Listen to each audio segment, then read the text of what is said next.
querendo uma chance de dormir. O carro não deu tempo porque a descida é rápida.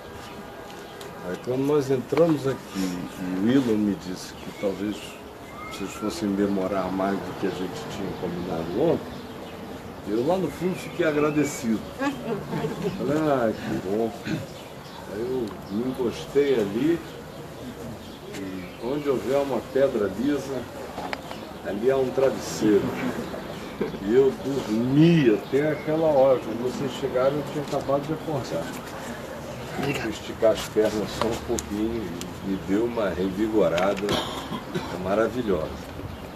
Nós estamos no Poço de Siloé. E a construção dessa piscina, desse poço, desse tanque original, tinha acontecido no tempo do primeiro templo.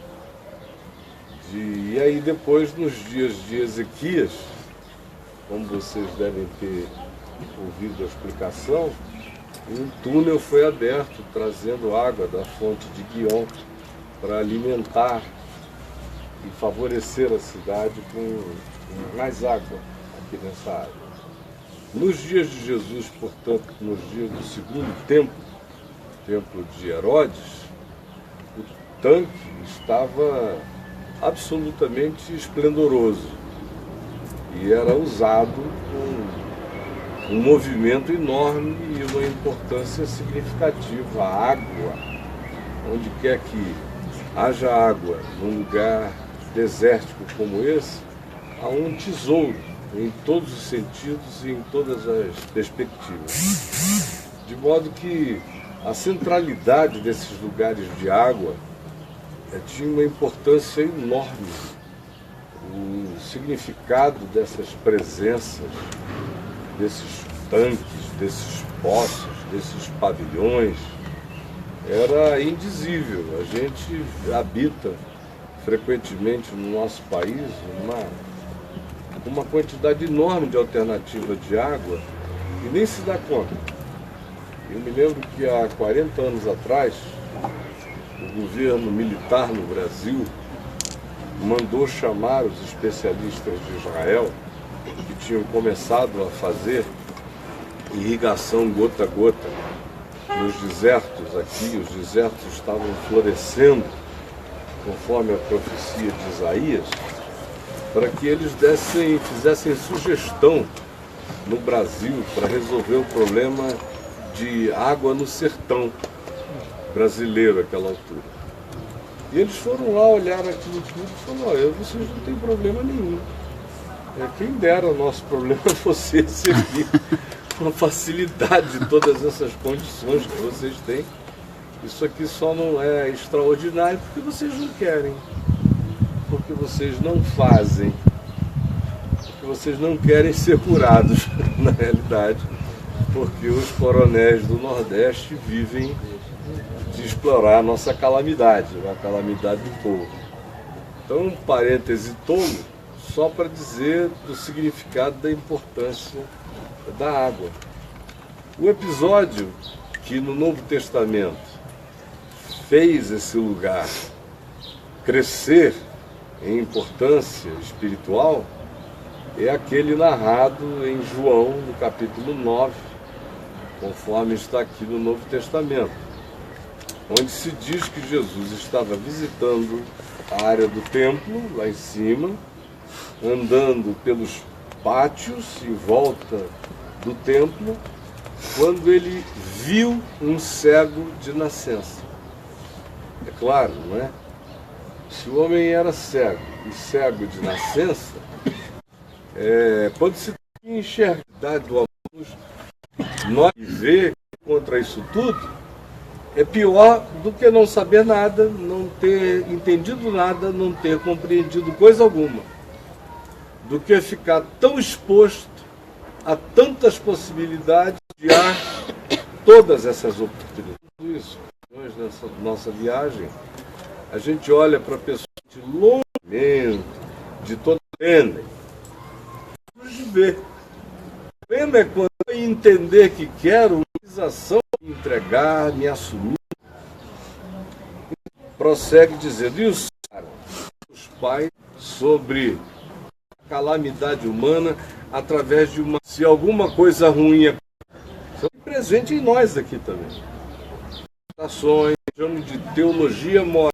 Bom, ele esconde muito bem o pecado dele, mas que tem algo errado. Olhá-lo, tal, intelectual, a ponto de que Jó disse, olha, a minha dor se tornou pequena diante do sacrante, da opressão de alma que eu recebo da parte de vocês, que são meus amigos. Antes vocês tivessem ficado calados aqui, eu apenas teria como sofrimento a minha própria dor, mas agora, além da minha dor, eu tenho que sofrer algo pior, que é a interpretação perversa que vocês me fazem, por causa dessa tal teologia moral de causa e efeito. Está presente aqui também na cabeça e na interpretação dos discípulos. Quem pecou? Para nascer certo. Claro que se é nascimento, se é congênito, e se você aplica a algo congênito esse entendimento, essa filosofia, você tem que crer numa existência anterior a esta. Ou seja, o indivíduo tem que ter se reencarnado para pagar os males que praticou, para se purificar das suas impurezas de uma vida anterior.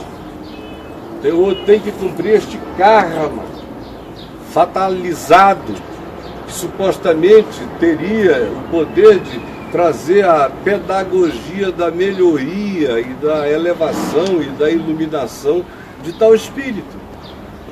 E eles disseram, foi ele ou ainda uma outra coisa? É aquela perspectiva de que frequentemente os pecados dos pais são punidos nos filhos. É claro que às vezes, e não são poucas, a cultura da família, as ações dos pais acabam trazendo consequências trágicas para a vida dos filhos. Viver numa família ruim é infinitamente mais difícil do que viver numa família razoavelmente equilibrada, sensata. Viver no meio do ódio é muito mais complicado se formar e sobreviver a esse espírito sufocante do que crescer num ambiente onde há amor, carinho, verdade, justiça, equanimidade de uns para com os outros. Facilita extremamente mais a vida, desamargura normalmente o coração. Mas nem ainda assim isso faz com que essa seja uma lei de resultados absolutos. A gente vê toda hora pessoas que cresceram em ambientes pavorosos, tornando-se seres humanos maravilhosos, e a gente vê outras que cresceram nos ambientes mais favorecidos e que se tornam pessoas intragáveis, impossíveis e inóspitas para o convívio e para o relacionamento. Eles perguntam isso a Jesus, e Jesus diz, nem ele pecou, portanto, não tem nada a ver com ele, nem com nenhuma vida anterior a esta existência. Esta é a única existência que ele teve. E nem também tem a ver com os pais dele, não é causa e efeito. A natureza existe. A gente vive num mundo de cardos e abrolhos também. O jardim já não é apenas só jardinagem. Há a manifestação da desarmonia humana, da interferência humana de uns para com os outros, e existe também o elemento da própria relatividade da natureza. Ela se manifesta praticamente, quase que na sua totalidade o tempo todo, em perfeição. Mas existem anomalias. A existência, qualquer que seja ela, vai sempre poder ser visitada por aspectos anômalos, que fogem à média da normalidade dessa perfeição tão sublime que quando algo mínimo acontece, a gente já quer filosofar a respeito para tentar encontrar uma explicação. E a explicação, logo, a gente quer remeter para um plano superior, ou quer relacionar algum tipo de pecado de causa e efeito imediato.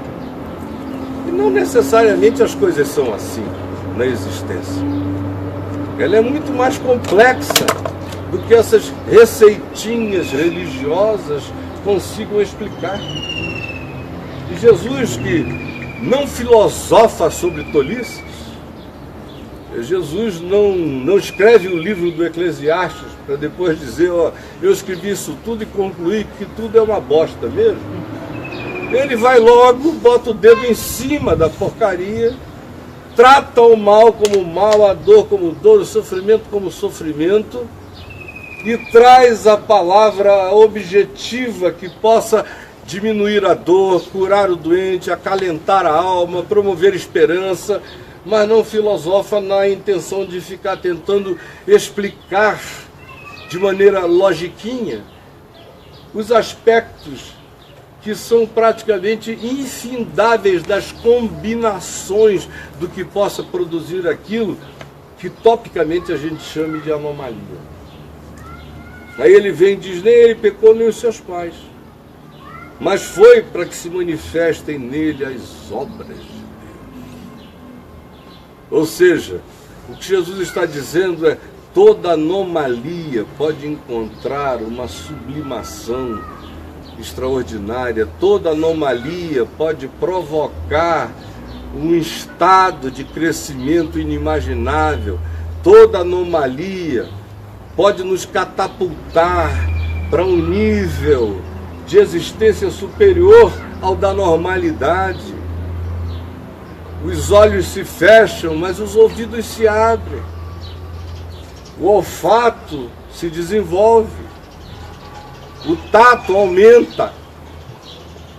Você começa a enxergar pelos poros, por outros sentidos.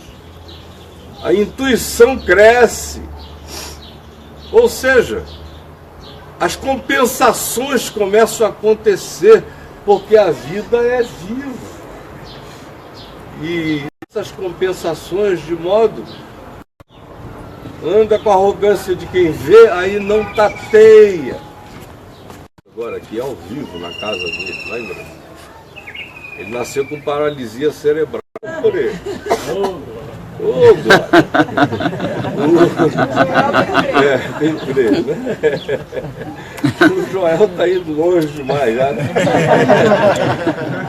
Pois bem, e ela me disse, o senhor não tem ideia como eu ando satisfeita. Veja só.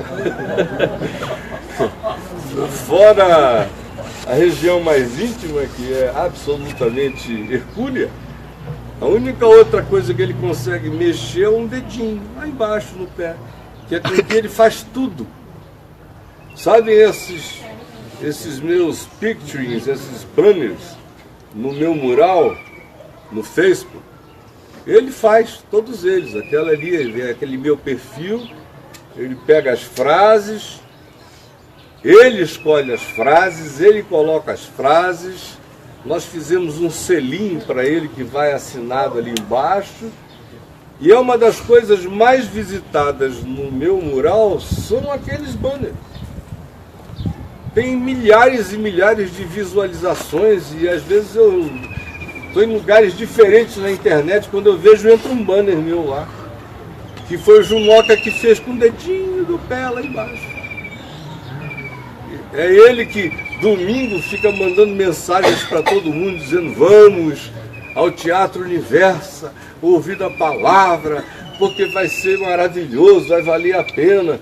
E eu vejo um monte de gente com uma lamúria horrorosa, uma tristeza terrível, inteiros por fora e absolutamente aleijados por dentro.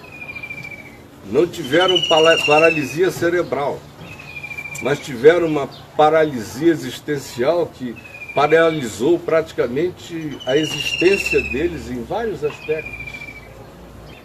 O Junoca é daquele jeito para que eu me sinta esbofeteado pela existência todos os dias.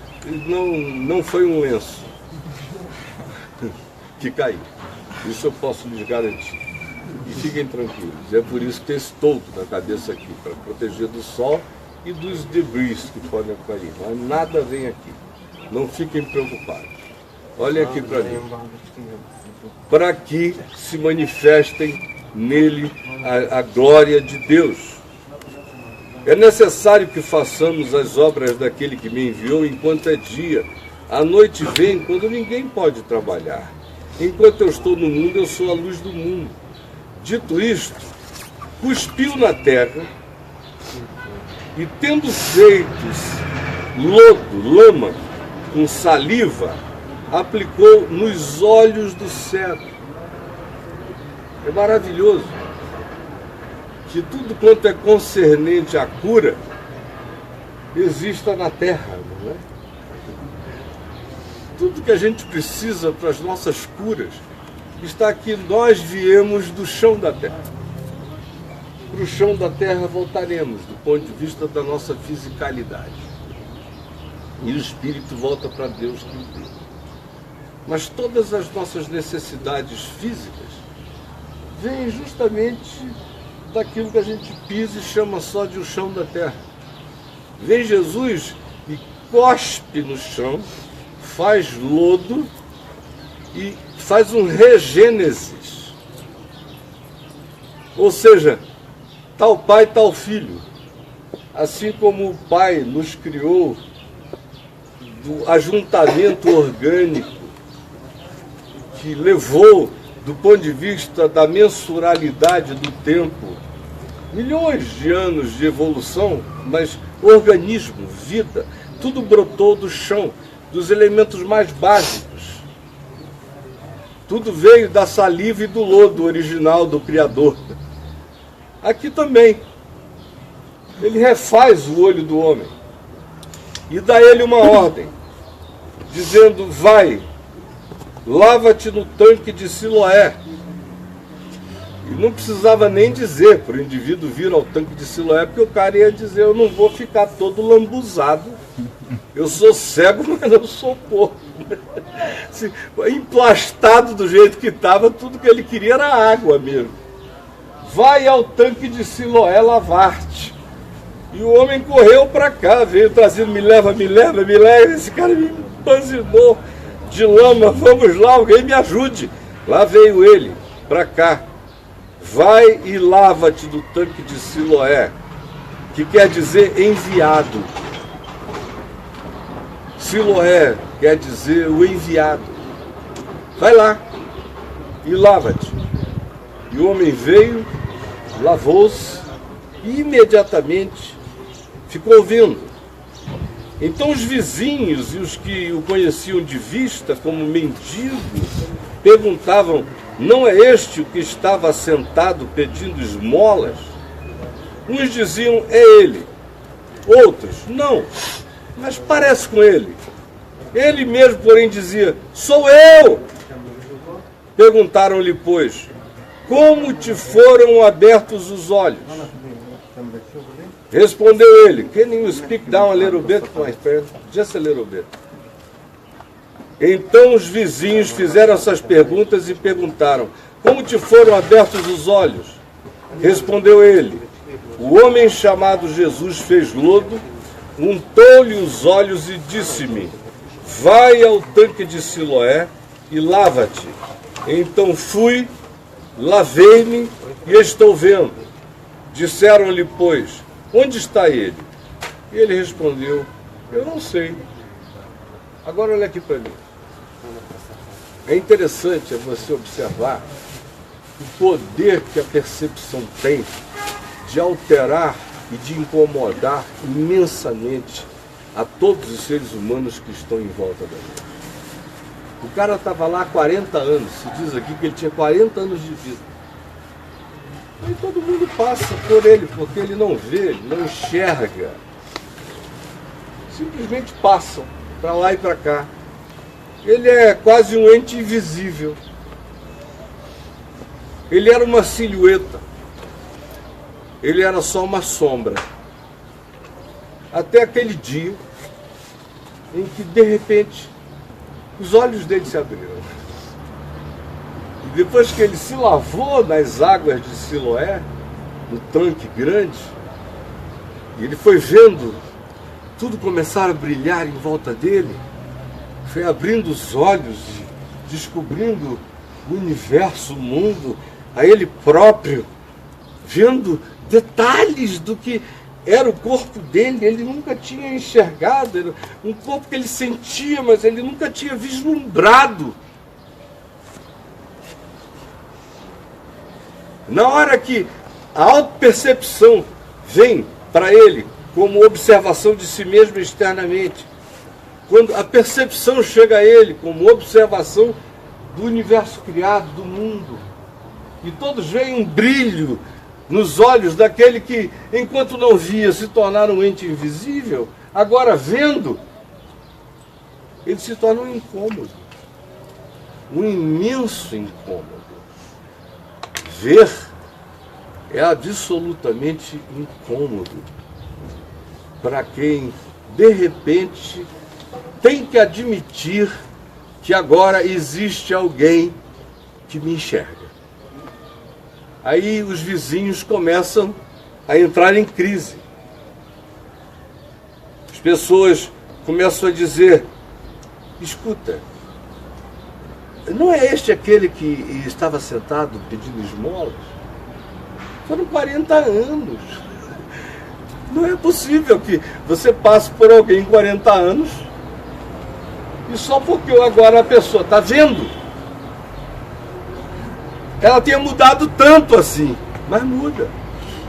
Não muda fora, muda na cabeça do observador.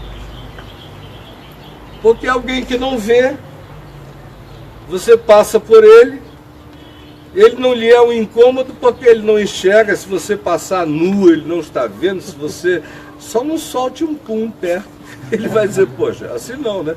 Eu sou cego, mas sinto pra caramba. Mas de outra feita, se você é casado e está passando com a mulher do vizinho, e está passando do outro lado da rua, ele diz: não vamos falar porque ele tem o poder de reconhecer vozes. Vamos passar batido, que ele não vai saber que aconteceu nada aqui. E essa pessoa que não vai saber que aconteceu nada aqui, não incomoda. Até o dia em que os olhos dela começam a se abrir. Aí ela passa a ser uma questão. Ela passa a ser um problema. Ela suscita perguntas.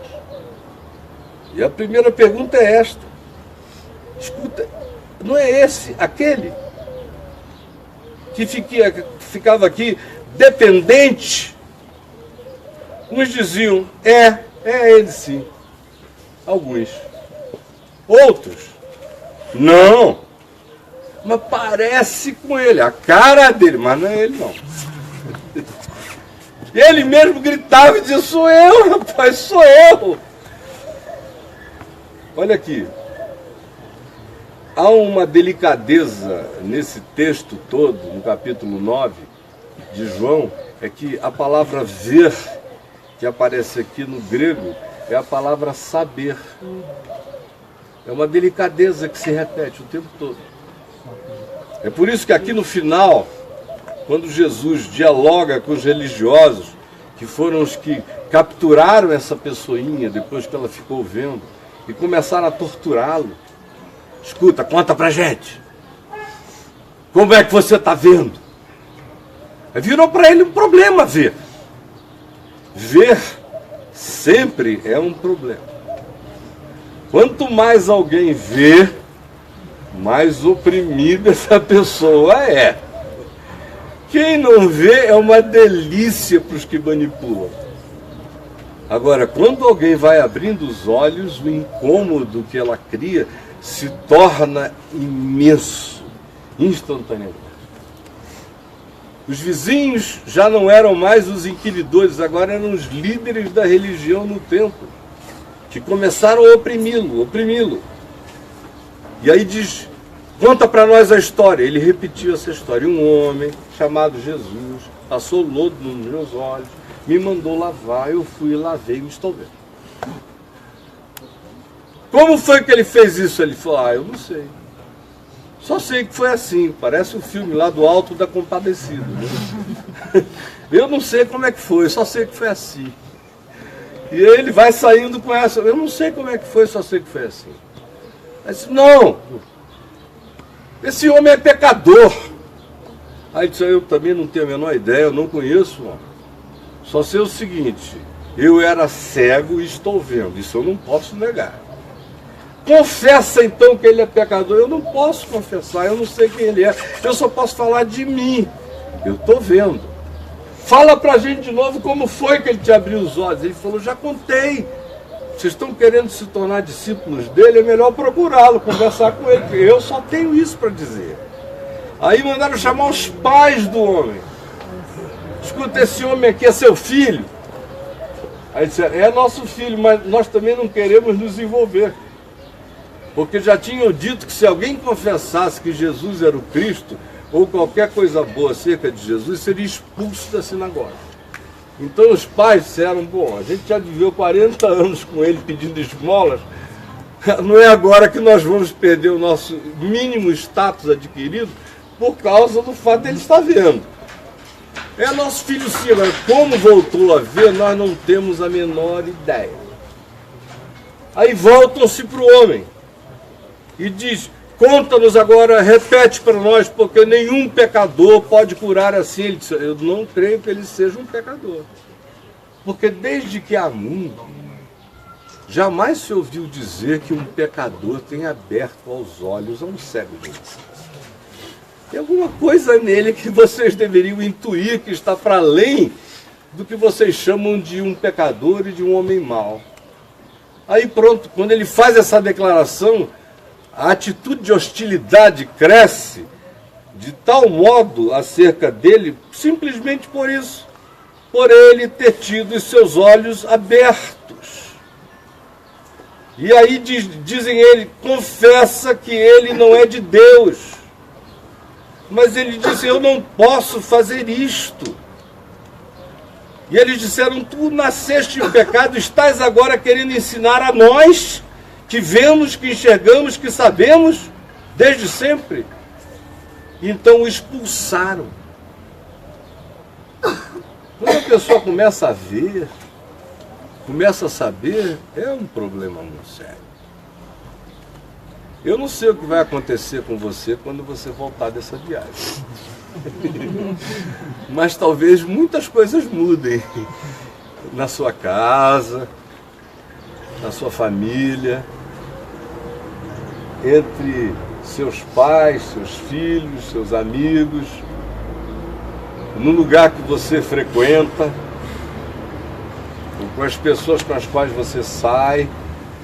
Depende do que você assume e do que você não assume, porque tem gente que tem os seus olhos abertos, mas prefere se passar por cego o resto da vida, para não ter que dar testemunho de que agora vê. Como muitos optam por esse caminho.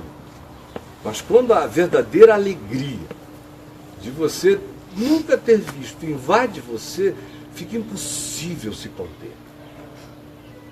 E você não precisa falar nada. A sua autodeterminação, o fato de que você não é mais dependente, você não precisa mais andar levado por ninguém, isso tudo já produz até queixumes naqueles que eram os seus guias. Porque há pessoas que preferem ser guia de alguém dependente do que ter a alegria de ver essa pessoa independente.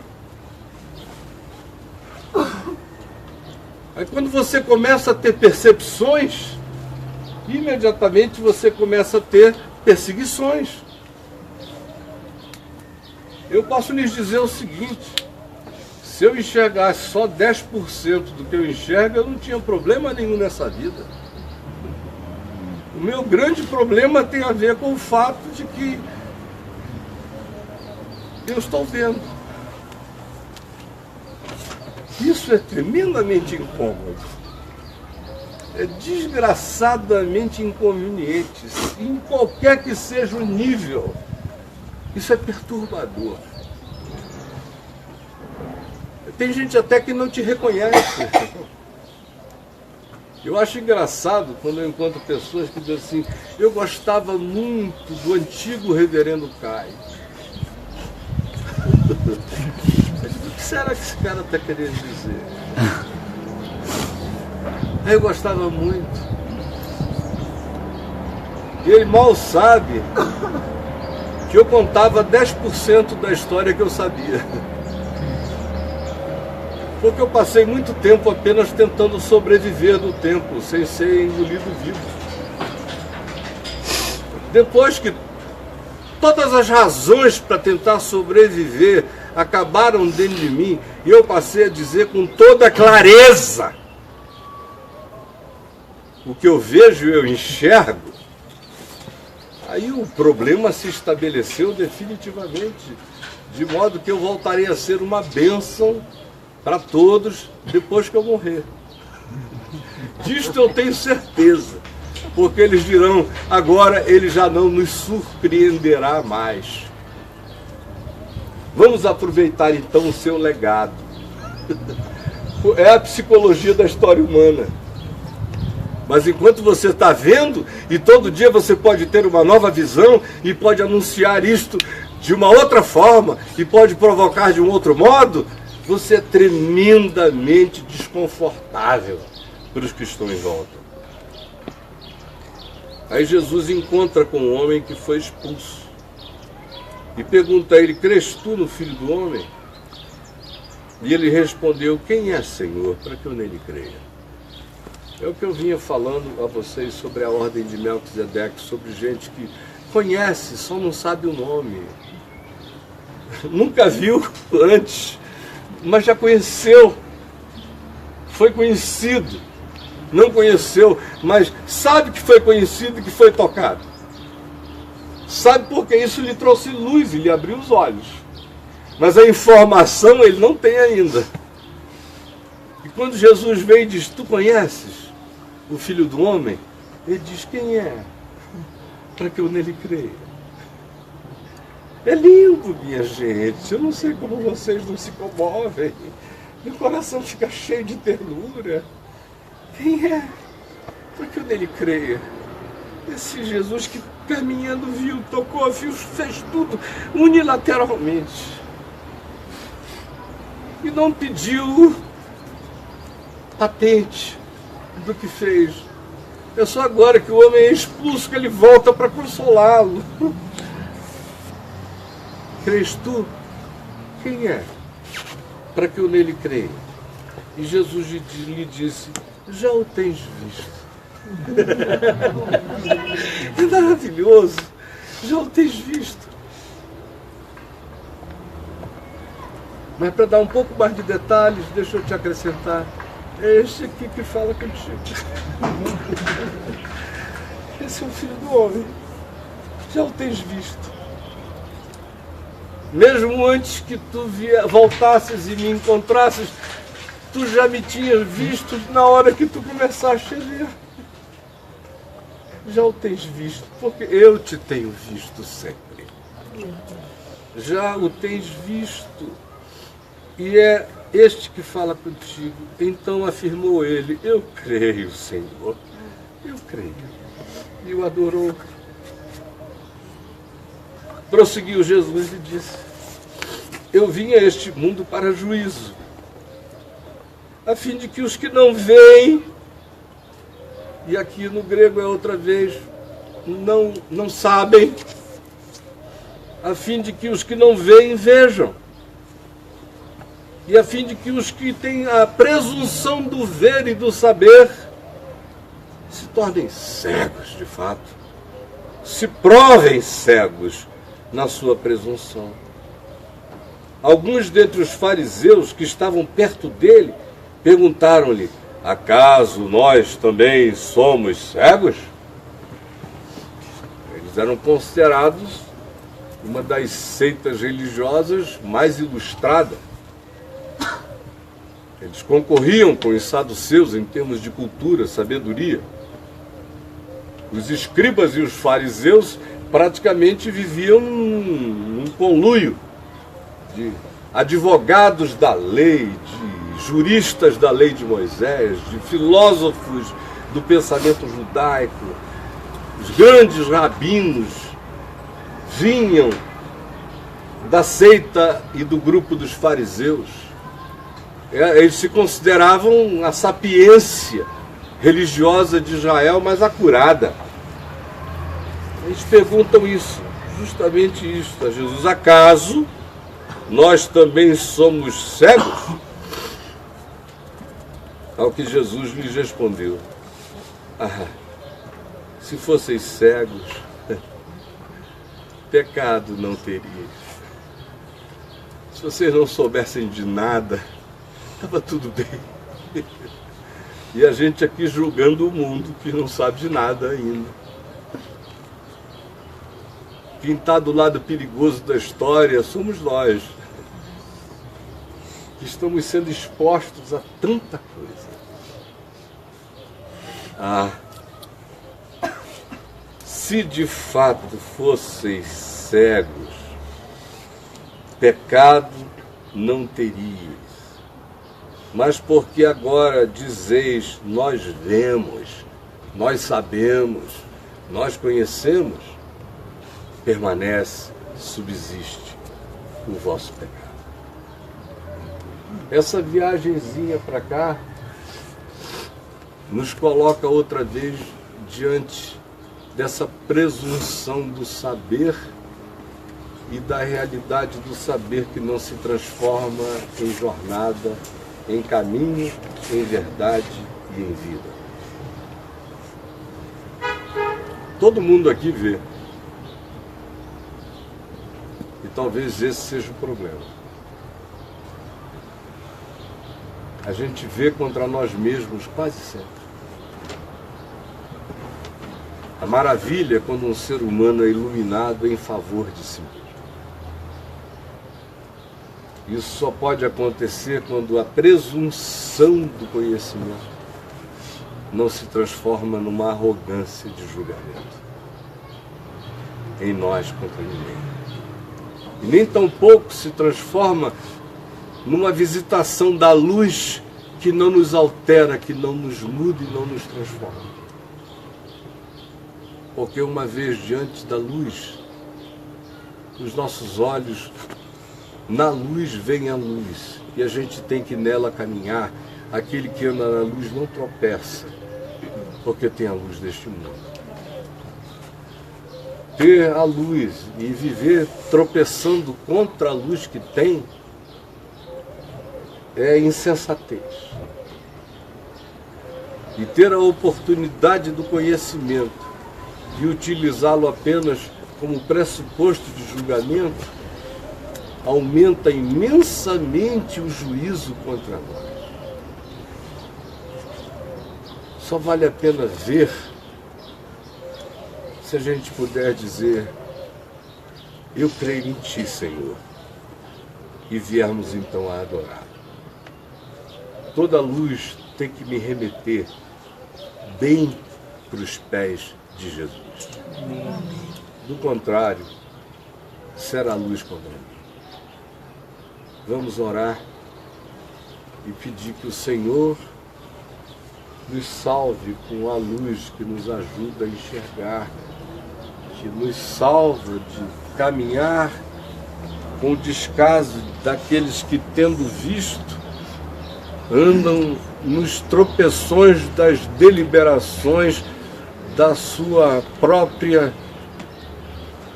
inconversibilidade. E vamos pedir que o Senhor nos salve de que luz em nós se transforme em julgamento contra outros. Só vale a pena o ver e o saber que nos converte, que nos transforma e que nos põe, de fato, em adoração na vida, aos pés de Jesus. Quem é, Senhor? Esse Filho do Homem, para que eu nele creia. Ah, tu já o tens visto, e é esse aqui que fala contigo. Então eu creio, Senhor. E foi e o adorou. Jesus, nesse lugar hoje, tão pequeno, tão singelo, tão entre escombros do tempo, nós pedimos que nos escombros do nosso próprio templo interior, tu abras os nossos olhos, para que nós todos sejamos filhos de Siloé, gente que foi iluminada para voltar enviada, para voltar ungida pela luz, em nosso favor. Muito obrigado pelo que o Espírito Santo está fazendo aqui conosco, nos nossos corações. Não permite que a gente trate isso apenas como informação. Dá-nos a graça de que isso tudo se transforme em formação para o nosso ser. Eu creio em Ti,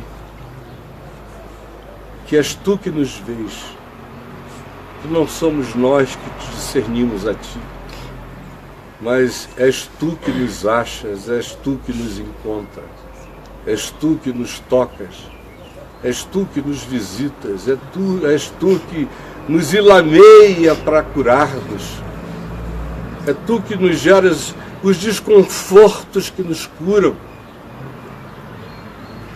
és Tu que nos obrigas a irmos aonde às vezes nem queríamos e aonde o benefício nos alcança. És Tu o único que podes, de fato, iluminar a nossa mente escurecida e acostumada à luz, que é o que mais nos cega, é quando a mente se acostuma à luz e dá de mão a ela e a trata com descaso. Perdoa o nosso descaso para com a luz, nosso descaso para com o que sabemos, o nosso descaso para com o Evangelho. Perdoa-me a mim e perdoa os meus irmãos, aqui e em todos os lugares da terra, em nome de Jesus. Amém. Queridos, que o Senhor nos visite com toda a misericórdia. Em nome de Jesus. Obrigado. Um beijo, nos veremos então no jardim da Pim. Cheguem com o melhor coração, nós vamos ter a ceia do Senhor lá. E há uma coisa, nós não fizemos nenhum batismo, nenhuma reconfirmação, nada assim como algumas pessoas muitas vezes